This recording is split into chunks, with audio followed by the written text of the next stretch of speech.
सोचिए एक ऐसे भगवान जो 40 वर्षों तक पानी के अंदर रहते हैं और फिर केवल 48 दिन के लिए अपने भक्तों को दर्शन देने के लिए बाहर आते हैं। ये कोई कहानी नहीं है।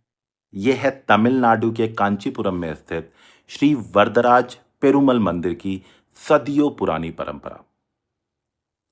ये भगवान विष्णु का एक ऐसा विशेष स्वरूप है जिसे हम अथि वरदर नाम से जानते हैं।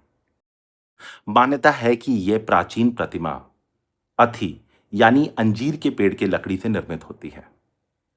प्रतिमा को मंदिर के पवित्र जलाशय अनंत सरस के भीतर सुरक्षित रखा जाता है। और इस बात की सबसे अद्भुत चीज यह है कि लगभग हर 40 साल में एक बार इस पवित्र जलाशय के अतिवरदर जी की मूर्ति जो प्रतिमा है उसको बाहर निकाला जाता है और इसके बाद शुरू होती है आस्था की वो अटूट परंपरा जो 48 दिनों तक चलती है। इन 48 दिनों में श्रद्धालुओं को भगवान के दर्शन करने का अवसर मिलता है। पहले भगवान के शयन स्वरूप में दर्शन होते हैं 24 दिनों तक और उसके बाद में खड़े स्वरूप में उनके दर्शन होते हैं। इन 48 दिनों में भगवान के दर्शन के लिए देश दुनिया से लाखों श्रद्धालु कांचीपुरम पहुंचते हैं। और फिर जैसे ही ये 48 दिन कंप्लीट होते हैं उसके बाद में अतिवर्धन भगवान को पुनः उसी पवित्र जलाशय में स्थापित कर दिया जाता है एक सिल्वर के कंटेनर में अगले लगभग 40 वर्षों के लिए।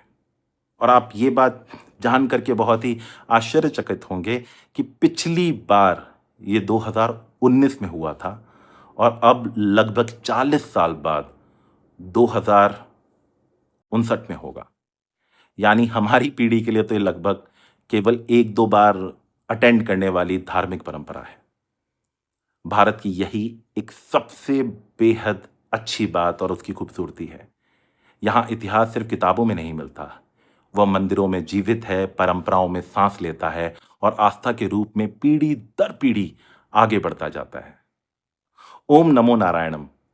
मेरे साथ अगले 79 डेज तक इसी तरह जुड़े रहिएगा और हम एक्सप्लोर करेंगे भारत की कुछ ऐसी कहानियां जिसके बारे में लोग बहुत ही कम जानते हैं। Thank you so much.